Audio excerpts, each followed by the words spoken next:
whenever we're on the show, we try not to keep people hostage for too long. And I used to push for like 2+ hours, and Clark used to push for under an hour. And I feel like, Clark was probably right. Correct. There. Yes. So now we go like, hey, if we can go 45 minutes, it's good. And if we can go a little bit past an hour, great. But it's really tough because like we're talking to indie filmmakers and we want to know who you are. But also you made a movie with a 360 camera. So we also have questions like how did you do it? And it's a negotiation. Okay. I don't know. How do you want to kick this off? You want to go right into film talk or? Also, David, has anyone ever told you that you look like Australian Formula One driver Daniel Ricciardo? Yes, but I don't know who he is. So someone told me that, but. Well, he's very handsome, talented guy. So you're in good company. Thank you.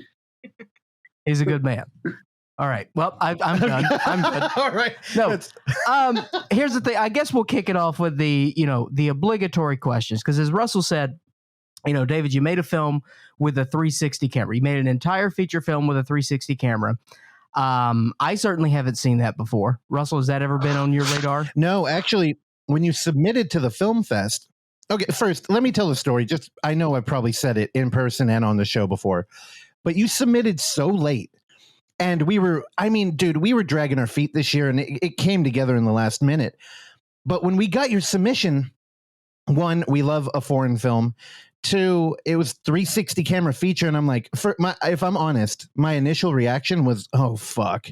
I don't want to watch this. Because see, that's the thing with late submissions, because at that point, anytime when you're making a film festival, you try to stay ahead of the game. You know that it's going to catch up with you in the end, but you're always trying to chip away. So, this came in what, early February? I think so. Yeah. And that was a polite spin you did there, but I meant directly for his film. It was just the word 360. And I don't know what your relationship has been, I was David. Building on something there. Okay, well, go ahead then. But essentially, that's the thing is that, sometimes I'll tell everyone how the sausage is made here a little bit.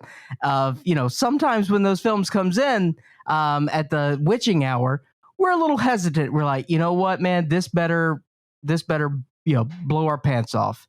And certainly though, 360 camera, we're like, all right, everyone was intrigued. And as soon as you guys saw it first, because you guys saw it before I did, you were like, yep.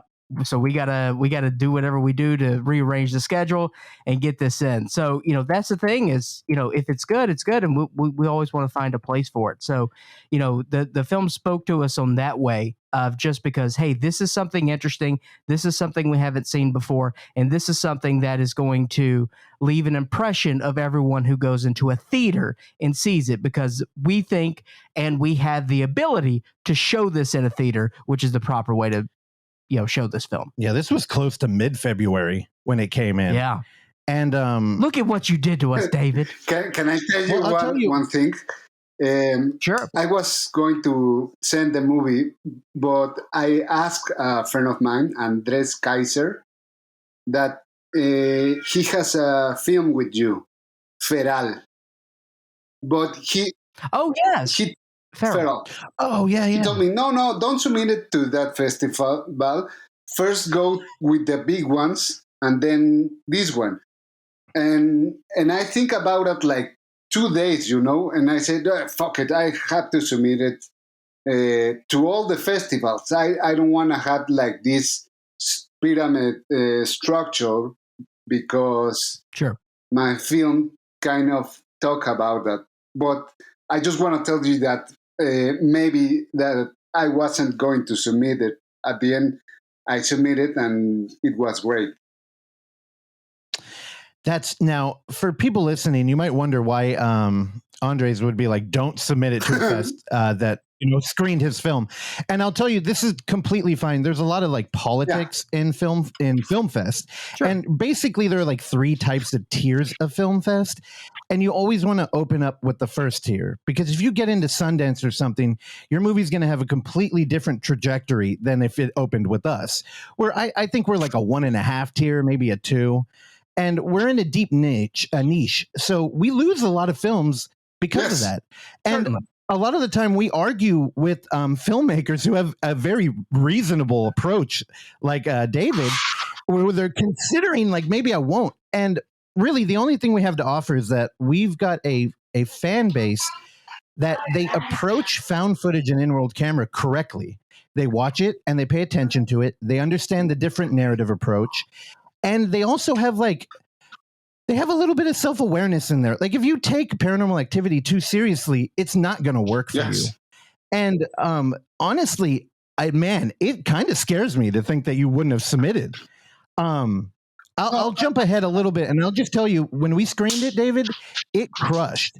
And we get a mixed bag of people out here. We have, a pretty lively film culture in the Bay Area, but it's a lot of highbrow, avant-garde stuff. And we also have horror fans that I've dragged out of the sewers to come watch our movies. And both of those people at the end of your film were giggling and laughing and just, I mean, dude, you had a Harmony Korine reference and a Paranormal Activity reference in your movie. And you said Harmony Korine was a woman. Yeah. Like, dude, you're not just a friend. You're clearly like related to somebody out here, because it's exactly what we want. Yes, and also you say that you have a niche. That's the word, nicho. Yeah. I want that. I mean, I want to make more films for this kind of culture, you know. Sure. So that's why at the end I submitted to your film festival. I was aware of all this that you are talking about. Well, thank you. The one thing that I've learned, creatively, and also, just in the show, doing the show and talking to more and more filmmakers, is that the more specific that you curate something, the more specific that you write, create something, the broader it's actually going to be, because the more you specifically get into that niche part of things, it's really going to touch base with a specific group of people, and it's really going to hit home. So the more specific that you get, frankly, the bigger audience you may get because of that. If that made any sense. Well, it does. And you got to think of it in the way of studio film, because I think to a studio and a production team putting money in, they don't want to hear that. But if you're an indie filmmaker, you can kind of own your own movie, and the internet will help you out. Right. And one of the things that we're trying to do is bring together that internet community of found footage fans, because they're a little bit dispersed. Sure. And maligned. Yeah. And scary. So, David, now when I originally watched your movie, I saw 360, and you said that it was the only feature ever made with the 360 camera. So I thought two things. One, you're lying. And two, oh God, I have to watch it. I have to get my mouse out so I can look around as the movie's going. Now, I don't know if you've ever played a horror game that, there's jump scares built in, and they're trying to emulate a movie. But when you control your camera, you can miss the jump scare, and it doesn't work. So I thought I was about to watch a horror movie that gave me control, because I honestly had never seen a movie that had been framed. Like, you turned a 3D camera, a 3D world, into a two-dimensional, more traditional film. And I just, how hard was that? It was very easy. Okay. Well, I have to tell you, I didn't know that I bought the camera, and I thought I could see what I was filming, But you put the camera, and you don't have feedback of what is happening, and you could not be in the room. You get it? Yeah. So I just tell the actors what to do, put the camera. At first I was afraid, and then I have to give a lot to the actors, because I have to trust them in everything, because I just watch what they done at the end of the day. So I put the camera and I let it be in some scenes I couldn't cut. So it was a lot from the actors, that this movie take responsibility to the director. The only thing that it's really easy. I'm an editor, so in this film you are the editor and also the photographer because you put the camera wherever you want. So that was the easy part.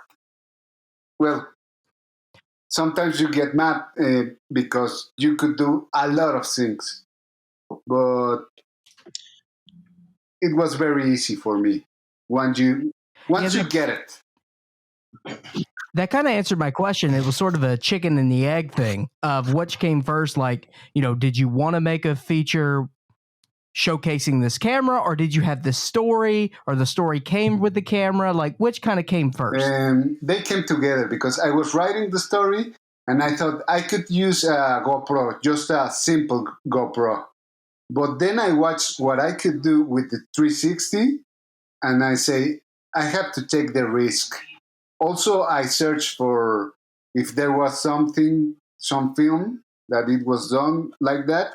And I couldn't find something. I found a documentary that is filmed on 360, but you choose the angle when you are watching the document. Yeah, I don't like that. And no, I tried some things with the glasses, VR glasses, and it doesn't work. The film doesn't work. So that's why. Good. The Google Glass? Yeah. Yeah. Well, they never worked for anyone, so yeah. Yeah, now, okay. Man, you've already touched on a bunch of things. I want to ask you two questions. These are normally questions that we have for every found footage person, but I think it would be kind of boring to linger on these, so just really quick answers would be cool. Did you script the movie? Yes. Now, the full dialogue, or was it just an outline? For some parts, it was just the idea, and for other parts, I write all the scene. It was a 40 pages script, right? And at the end, I have the first cut. It was 2 hours. Whoa! Wow! I'm curious what didn't make the movie. Oh, that's a different day. Whatever. How much footage did you end up with at the end of the shoot? Let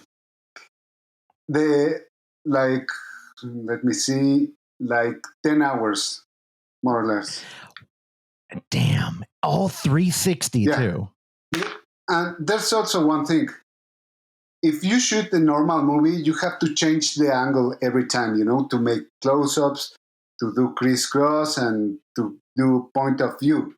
Here, you just do the scene 3-4 times, maybe 5, and that's it. You don't repeat nothing. You have to think like you have an scanner. Yeah. If you don't think that, when I would think this is an scanner, and then I will choose what happened, that was it. It's funny. There's so much there. One, I think you're incredibly humble because you touched on something, which is the complicated relationship found footage has with the role of director. And a lot of times, even with the Blair Witch, like Eduardo and Myrick were never actually manning the camera. So you end up in a position of like, well, what is the director? Like, you're really just like a stage manager or something. And it sounds like you're in a similar position, which has made me start arguing that the auteur of the found footage film is the editor. And one of the things about your movie that I'm going to say, you're incredibly humble, because you make it sound like, I didn't have to do a lot. I wasn't in the room and I had everything filmed in the room. So I just picked. Except the magic in your film is that you framed a 360 camera in a rectangle. And a lot of the times you almost do like a Vertigo type pull back, zoom in Hitchcock, where the world is like bending around the lens. And there's a lot of like magic that, I've been watching films for 20 years now, and about 5 of them I've been kind of like critically looking at them, and I've never seen stuff you did in your movie.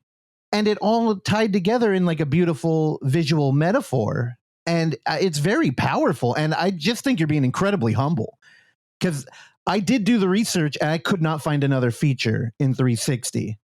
Yes. That was not pornographic. That was not pornographic. But even if it's porno, you go. It's like VR, no? If it's porno, Yes, yeah, they don't. yeah. That's too much to bust a Please nut. elaborate. That's too much work to bust a nut. All right, and put a vacuum on my face. I don't need that. Yeah, so it's interesting, David, because you mentioned how easy it was because you have everything on film. And I remember the argument against Michael Bay, where people were saying Michael Bay is the death of cinema because he doesn't film a movie, he just captures it. But honestly, I kind of agreed with it for a while. Until you saw the trailer for Ambulance, April 8th. Looks very good. I haven't seen it. No, and you know what? No, yeah. Is it out yet? It comes out next week. I'm very excited. Are you really? They rob a bank and then they hijack an ambulance. Who's not into that? I'm not. Randy said. Criterion will put it out, though. We know that. Randy just put in the chat. Hell yeah, I'm down for ambulance. Randy gets it. No, but David, I mean, so if you have, so last week we talked to Mike Costanza, who did probably the first ever Screen Life movie, and he's a first. Mike is so lovable. He's just a dude I want to like squeeze to death, and he's like a skater and weirdly like a prodigy kind of with tech. And he was kind of running us through what it would be like to film on a 360 camera. And he's like, when you get it, it's all just laid out flat. And then you just deal with it. And I just don't understand how you made Putrefixion out of that. Like, how long did it take you to edit this movie? I edited with a friend. So, I mean, I'm an editor. I live because of the editing, you know? And we want to control more because if you work in this, they just throw you all the material and then you could kind of save the movie. But if you have the control that I have editing the 360, for me, it was a great experience. I don't think if I do a movie again, I don't think I will use it. But no, because I want to do a new thing, you know? Yeah, it's done. Yeah. But I use a GoPro, but you could use a camera that films in 8K, you know? It could have much better resolution.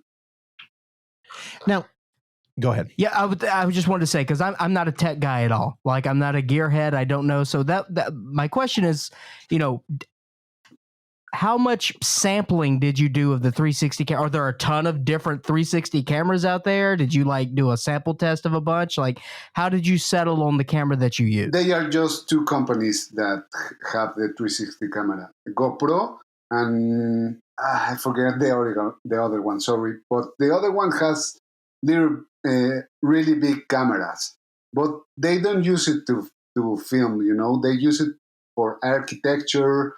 Or maybe if you, how do you say this? If you are an action guy, if you skate or something, they use these kind of cameras. But for like stunt coordination? No. Like if you are a YouTuber and you do, I don't know, skating, snowboarding, they use this camera. A lot of BMX. Yes. Yep. But they don't use it for a film. What does Google Maps use? Oh yes, they use it. A car? Yes, they use it a car with a 360 camera.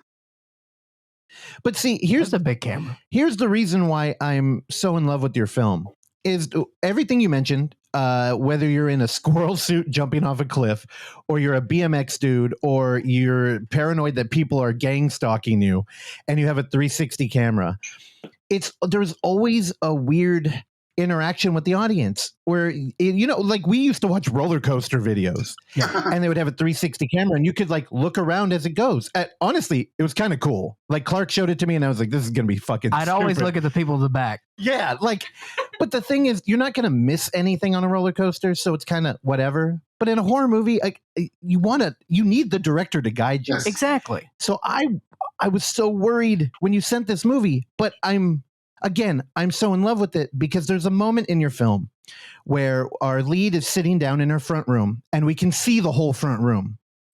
And it's such a weird experience because one, we open up and there's a little bit of DMT use. So everything feels like maybe it's a drug distortion, or maybe this is just supposed to feel like an out-of-body experience. But then we're in the room and it's kind of cool just as a voyeur because we're found footage fans and we're looking. And then her neighbor comes over and he sits down and he's talking to her, and your camera, like, now the camera's not moving, but you as the editor have the framing just slowly spin around the room. And there's nobody on screen for more than half of that moment. But it's so powerful. I don't know. You really feel like a fly on the wall. And I'm like, it doesn't matter what you shot on, because it's your eye that really pulled this movie together. And I'm like, how do you construct a scene like that? Like, whose idea was it to just rotate? It was me, and I decided when I was editing. No, not when I was filming. Yeah. So how, like, can you walk me there? Like, how did you land on that decision? You're like, because you're articulating something I've never seen in a movie. And I'm not sure what emotion that was like invoking in me, but there's something about having kind of like a run-of-the-mill conversation with your neighbor that is enhanced by just looking around the room, like you're kind of over your friend's house waiting to do something. Yes. I was constructing this kind of filming, like you want to expect something just watching the room. So try to build the scene. You know? Man. Yeah. I mean, I'm just so blown away by your choices in this film. From like a city imploding and it feeling like claustrophobic around our character, to just the great dance choreography. Like, okay, now with the dancing, I won't give you any credit for that. You could have done anything and that would have been interesting. Yes. Like you throw them in a skate park. Now, okay, so with the dancing, did you have any input, or did you just tell her like, I just tell, hey, go for it? Yes, I just tell her, I need you to make a great dance scene. Maybe we choose the music, and that was it. It's all the credit is for her, you know. And also, I want to tell one thing. When they go for a trip to Tepoztlan, you know, you remember that scene? Yeah, I just give her the camera and I say, do whatever you want. I kind of give them just one line, but I want to tell you a specific thing. They repeat the scene 4 times, you know, and at the beginning of the scene, these actors have to fart. Yeah. And she farted the 3 times on cue. Talent. That's talent. Yeah. No doubt. I tried to do it and I couldn't. I mean, I can share with that, but that's a whole different gastrointestinal. Also, you know, David, we your film also carried a theme that we had in this year's festival of skate parks. I think we had 3 films that had skate parks in it this year. I didn't even think of that. I know the Alien Report featured one pretty heavily. And FTW. Yeah. And then this one. Did we have, I think, yeah. So we had 3. It was a skate park festival this year. But also, I mean, just a perfect environment to use that camera, right? You know, I mean, I would be disappointed if you didn't go to a skate park. At the beginning, I was writing the script and I wanted the characters be skaters. But then I changed the idea because they have to act. And it was easy to find someone that could dance and also to act really well. So you're saying that skaters as a whole, not good acting chops. Is that what you're saying on the shows? That's going to be the theme of this. I tried to convince some skater woman, and they don't get the same enthusiastic as or like a real actor, you know. Well, skater chicks, they're a tough breed, man. They just, I tried to explain her, and she just said me, nah, I'm not, nah. They were not that, had to go that interesting. Had to go with the arty dancing type, right? Yeah. Now, okay, I have to apologize to everybody listening because Putrefixion is incredible, and I'm not sure how long before you're going to get to see it. And I have to bring up a scene. Now, I'm trying to imagine what the movie would have looked like if it featured a skater. And I'm worried that one of the most powerful moments in the movie where our lead is auditioning or she's applying for a role in a film school. And the people who are interviewing her, they ask her to perform like spontaneously. And now your movie doesn't have a lot of cutting because it's all in one camera, like you said. And it's one of the most emotionally charged moments, I think, in the whole film. And I just don't see it working with somebody skateboarding in the room. Popping ollies, talking about Harmony Korine. God. So they're like, hey, do an ollie, dude. Do a flip. So did that scene, did your script change after you had a dancer lead? And was that one of the first things to go? It changed a lot, the script, when I switched it to dancer. Now, when you were thinking skater, were you thinking a male or a female? Okay, because your film is so it's beautifully feminine, and I think I don't if we would have went the skater route, it would have been a little bit tomboyish. Yes. Where I think dancing is more of a I feel like there's more of a feminine energy there. Yes. Although skater girls are cool and hot. Yeah, I don't know, dude. I'm just trying to get in your head, like how this came to be.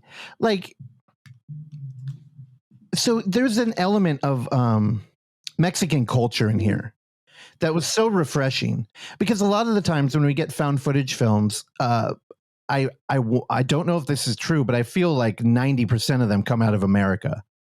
And a lot of times people are imitating our culture, and it's kind of like, I don't know, show us what you got.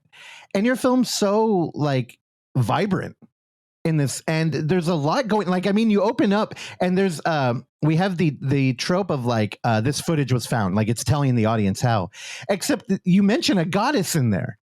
And I remember the first time I'm like, oh no, is this going to be some weird, because we get some weird submissions here, and I didn't know where you were bringing me.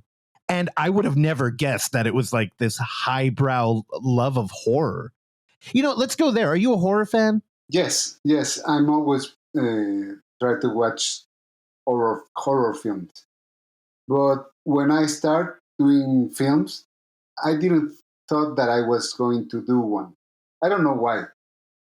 Let me tell you one thing. I didn't study films, So I tried to become a filmmaker by just doing things because I didn't study, And when I thought I have to do an horror film, I feel very comfortable with this decision because horror, it could be comic.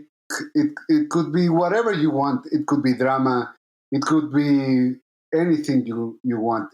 This genre is beautiful, and also the audience for these films. I think it's more like me. And I love that. That's perfect. And honestly, you communicate that in the movie. And now hearing that you didn't go to film school, I feel like Nina's got a little bit of you in there. Totally. Yeah. It's always weird. We've been doing this film fest for 5 years now. And whenever there's a movie that deals with the film festival circuit, because in your movie, there's a programmer, I believe, one of the guys at the film school. Loved it. It always feels like, because I don't identify as a corporate, people that tell you we're grassroots, baby. We're so indie. I mean, it's And just seeing like a representation up there, I'm like, oh man, that's not us. But but we know the type. Yeah. Yeah, for sure. Okay. You are. And we know that world. Yeah. But it's funny because it felt like it was almost like you were half of each of us, because we're all like, man, I didn't go to film school. I took like 2 community college courses and I fell in love with film theory. And all of us just watch a lot of film. But I would like to talk about Harmony Korine with like some film people who do care, because I think like Trash Humpers is so overlooked. And I hear a character in there auditioning against a film programmer, curator, and I felt so like, oh man, this is making me feel both like proud and kind of ugly. And also, by the way, I'm a person, David, at the end of the day, I'm a searcher. Okay. I'm always looking for the next big thing. And I do think that based upon your film, I am going to be enter into a career as a DJ, and I will be DJ Salinger. I love that so much. That how there's not a DJ named DJ Salinger. That I don't know. Yeah, go ahead. Know. That was a mistake that I make. Yeah. Really? It's it's. I have dyslexia, so I make these kind of mistakes. My brother, a lot. I'm right there with you. It's great. So it's best joke in the film. But you should be DJ Salinger. It's happening. Okay, it's happening. Please let me know, or send me your music. All right, we'll make it a tag team, baby. We'll do it. It's happening. Well, you're articulating an anxiety that I have all the time, because I feel like a fucking imposter doing this show, doing the film fest. Like, we constantly are talking to people who, went to New York and had a master's in cinematography or something.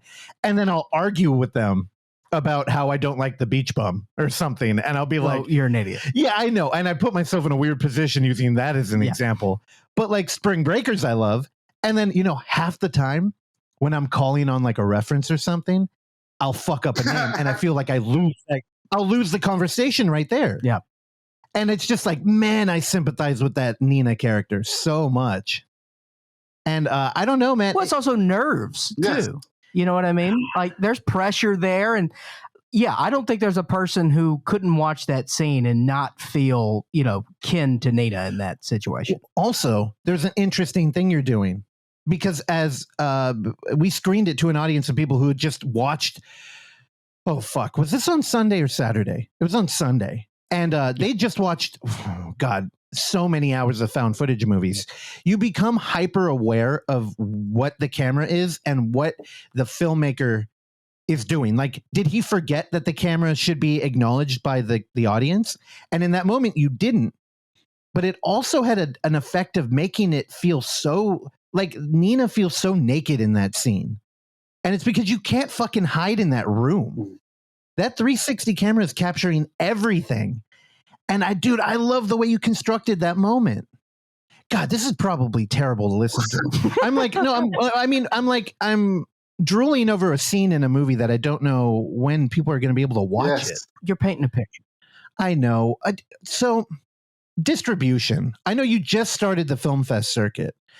But you're also a dude who made a found footage movie on your own. I'm guessing you funded the whole thing. Are you thinking self-distribution, or are you trying to find somebody to pick it up? I don't know. It depends what happened with the year that it's going to be in the festivals. If nothing happened, I think I will go to Vimeo. Vimeo's not bad. Yeah. How many festivals have you played in? Just your festival. With the first one? Yeah, we world premiered it. Well, David, you're 1 for 1 because it was a smashing success. But I don't know. I have a ton of festivals, but I don't know in which one it will be on it. Cool. I mean, yeah, we can do nothing but put out a good word for you. like, no, literally, I'm going to name two people. We have a influencer extraordinaire that we share a YouTube channel with, Terrell, who kind of likes the more traditional, just straightforward, like Paranormal Activity movies. And then we have a good friend, David Robson, who's like a highbrow film critic who worked at Yerba Buena Arts film program. And after your movie finished, those two were in an aisle. They had both gotten up and sat back down somewhere different and were giggling, talking about things they liked about your movie. And it's one of those things where normally we screen shit and they avoid each other because they know they're not going to agree. And I was just like, holy fuck, that's weird. Look at you bringing communities together, David. Chalk and cheese, they go together. Well, the 360 camera is just so fun to look at. Yeah. Which I thought I would never say in my life. But I mean, I feel like you made a fucking strong piece of just traditional cinema here. Like the cinematography is beautiful. And then you got like you're self-aware and the horror genres. I don't know, man. I really love your film. I know at this point I'm just complimenting. Thank you. So can we talk a little bit about Nina? Dahlia is her name? How'd you find her? Were you doing like fart auditions? She's not the one that farts. Is the other character? So okay. So, and that's how she got her role. Yeah. That's right. I thought, hey, could you fart?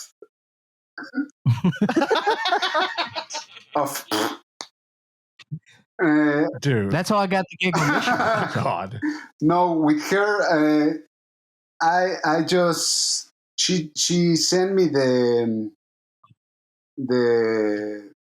I was searching for someone who could dance and who could act and also have the physical that she has, But I didn't search a lot.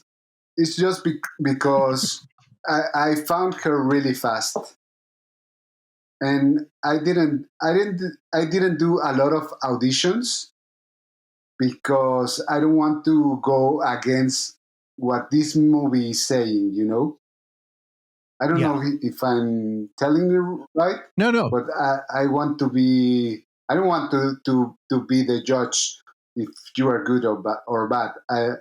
It was really fast. I mean, that kind of approach could go south really quickly, but I think it sounds like you were going with instinct. Yes. And I mean, she's so perfect for this role. She both feels like tough but vulnerable, and I don't know, I just totally buy her in every moment. And did you do like online casting? Yes. Like, well, okay, here, let's talk about that. When did you film this? Were you like, was it lockdown or COVID? Yeah, it was COVID. It was COVID. And she has the same experience in the film that the character has, because she's an actress and she just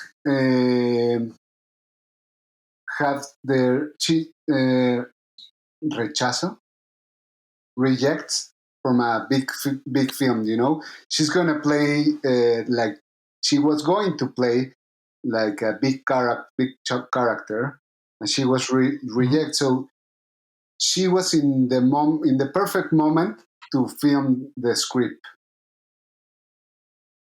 Oh yeah, freshly rejected, yes. Ripe for the role. So okay, I mean, you mentioned that. Now, when you said she was going through a similar thing in real life, we weren't talking about her parents passing away, were we? No. Okay, good. That would be pretty gnarly, though. Like, how did you come up with that little story?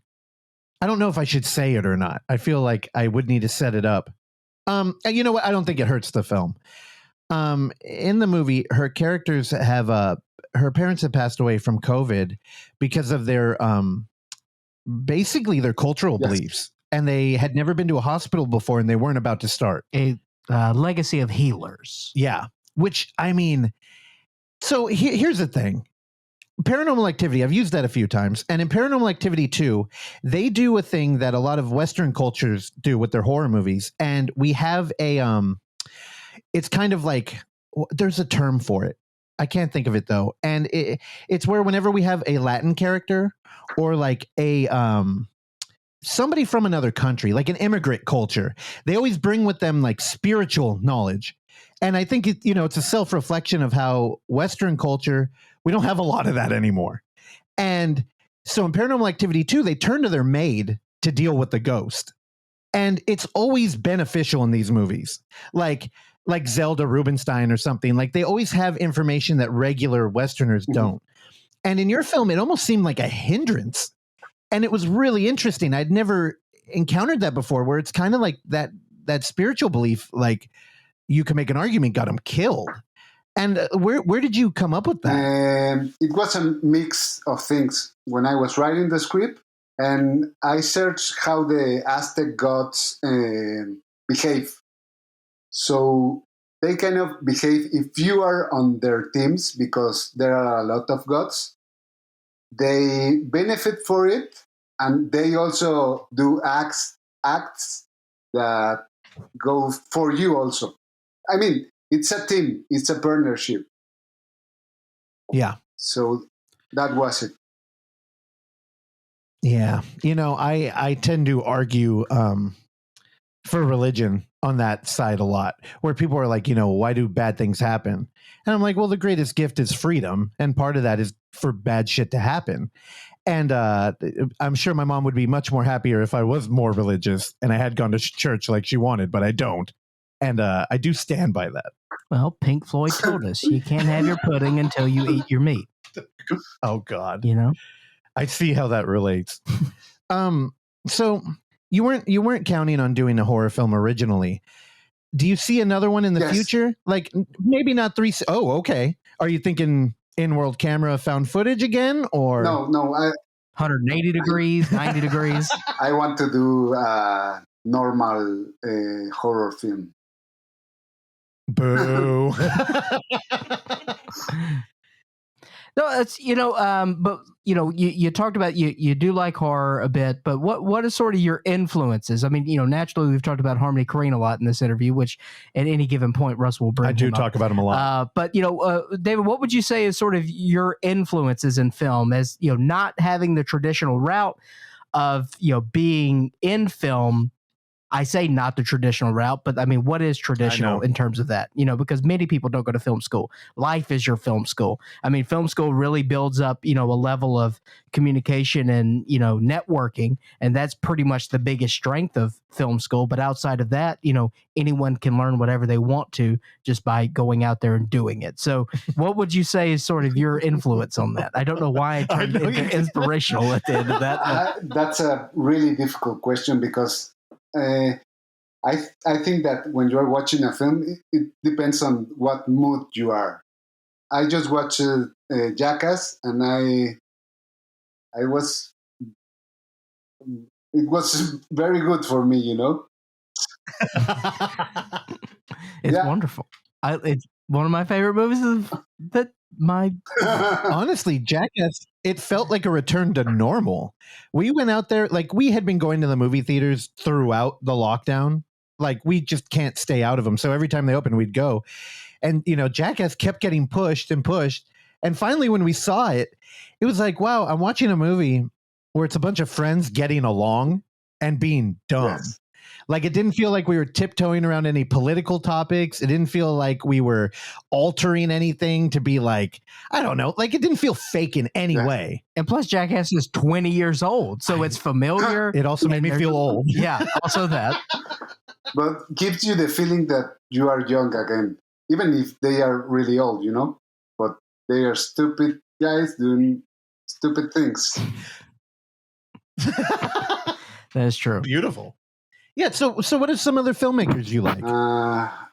Let me think. I don't know. I feel like that I just saw Pig with Nicolas Cage. I like that film. Oh, yeah. Yes, let me think.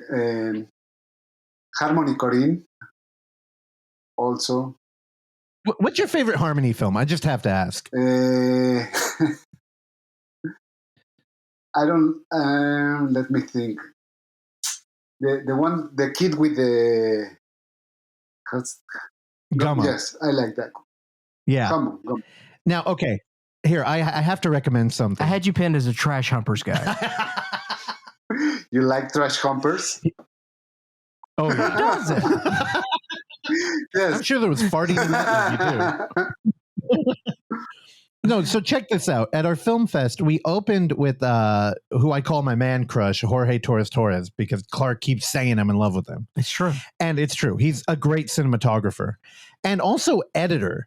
And he was really one of the first people I talked to who kind of referred to himself as editor first. He did we showed his movie FTW, Fuck the World.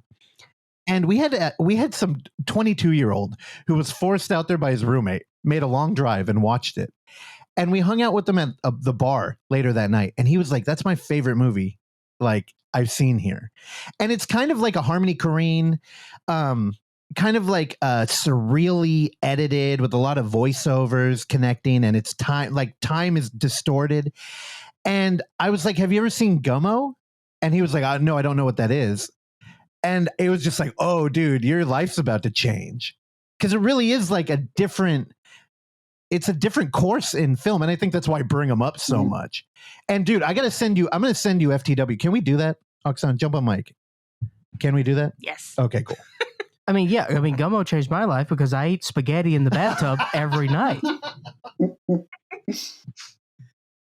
Yeah, okay, we stalled enough. Give us another influence. I'm really curious here. Are you a big YouTube guy? No.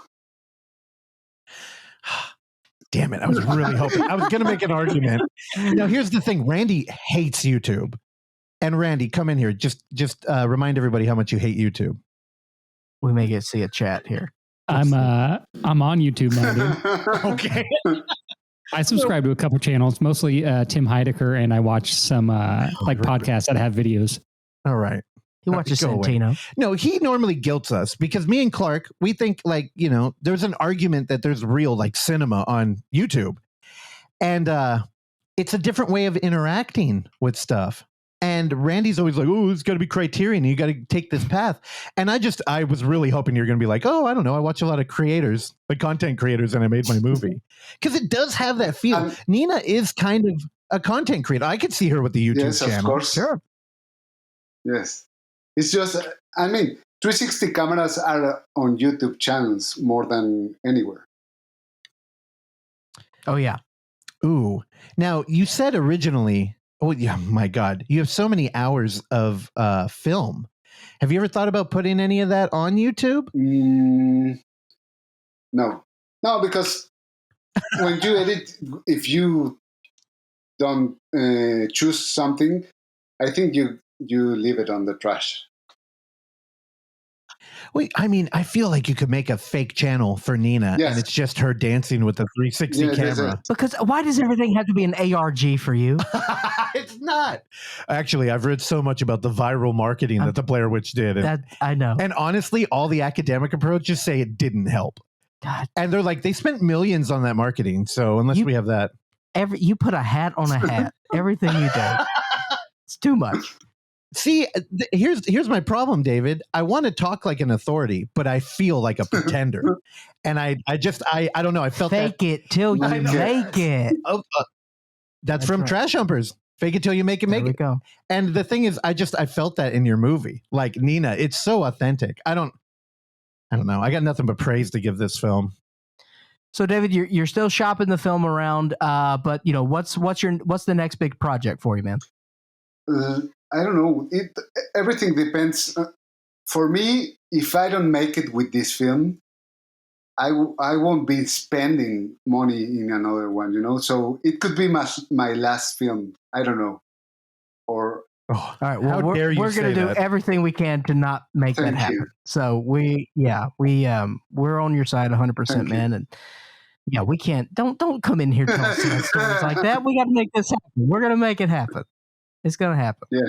I don't know. I don't think you understand the movie you made. It's really powerful, man. Have you been able to see it in the theater? No. I just watched it on my screen, And I want to tell you one thing. It was also, I was very lucky because this film is the first one that I feel that I like it. And I feel with everything that happened on the film, it was lucky. Like found Nina and also the locations where I filmed. They were perfect for the scene. And also the editing. It was a movie that has a lot of luck. Yeah. Well, that's it. Oh, well, what do they say? Luck is opportunity meets good timing or Preparation. Preparation. That's it. I don't know because I don't have it. So how should I know the ingredients? No, again, I think you're incredibly humble, and you've made a really powerful film. I just hope that people. It's just that, let me tell you that my reality here in Mexico is different, because for a while I was searching for opportunity, and filmmaking in Mexico is like I say in my movie. You have to do stupid comedy series, or I don't know if you have watched. I mean, there are good movies, but we have the art and the other part, and they don't mix. Commerce. Yes, they don't mix. There, and I would like to do this kind of films, that it's not art and it's not comedy. It's something in the middle, and that is not happening in Mexico. I mean, it's funny. I've been describing everything everywhere all at once as that, like a perfect blend of like art and commerce. And I actually think I don't like it that much because of that. I mean, I like the movie, but I think it suffered from being kind of cute and for general audiences. So, man, we just got to get you out here to America. You have problems with cute, don't you? It was very cute. Why can't you embrace the cute? Here's the thing. I wish we had money, because we would have fucking flown you out here to watch this movie in a theater. Man, god damn it. And here's the problem. I this is a little behind the curtain, but we run the Unnamed Footage Festival kind of like it's a party for us and an opportunity for us to watch these found footage movies in a theater. And we don't make money. But man, maybe we should retool that so we can make money and to fly you out, because I feel so bummed you didn't get to see it. Yes, man. Yes, maybe we should screen it again. We'll figure it out. Fuck, we got to do a podcast show. He'll get that distro deal, and then we can show it in whatever theater we want to up here. Hey, David, you got 2 cheerleaders here. Actually, you got 4. I know Randy's hiding behind a screen right now, but we only have praise to give your movie, and we'll let everybody know they have to see it. So please, you got to keep us updated with whenever we can show people. Really, other festivals. Yes, and I think they haven't given me a straight answer, but Chattanooga Film Festival is interesting, but I don't know what happened. Chattanooga, they got taste. Yeah. Also, found footage has been able to find a little home on streaming with Shudder. So I don't know. We just got to keep shouting out this movie. Again, dude, it's fucking incredible. I loved it. And I'm honored that we were able to world premiere it. Because at the end of the day, we might have been the first to show it, but I ultimately think you're going to lend credibility to our fest as more and more people start to watch your movie. How we like it. You do all the heavy lifting. Yeah, you're doing the heavy lifting. You're giving us credibility. Thank you. Thank you also for the podcast. Thank you for listening to this episode of the Overlook Hour. And if you would like to hear more, please subscribe to us on Apple Podcasts, Spotify, or whatever your podcatcher of choice is. And while you're there, go ahead and give us a rating and or a review, which is a very easy way for you to support this show that we bring to you every week for years now, free of charge. And as always, you can find us on YouTube at The Overlook Theater, Instagram at The Overlook Theater, Facebook at The Overlook Hour, and Twitter at The Overlook Hour. Last but not least, you can send us your emails and tell us how much you like or dislike the show at overlookhour@gmail.com. And if you're nice, maybe we'll read them on the show. I've been your engineer, Randy Stat. Please join me along with Clark, Russell, and Oksana again next time. Bye.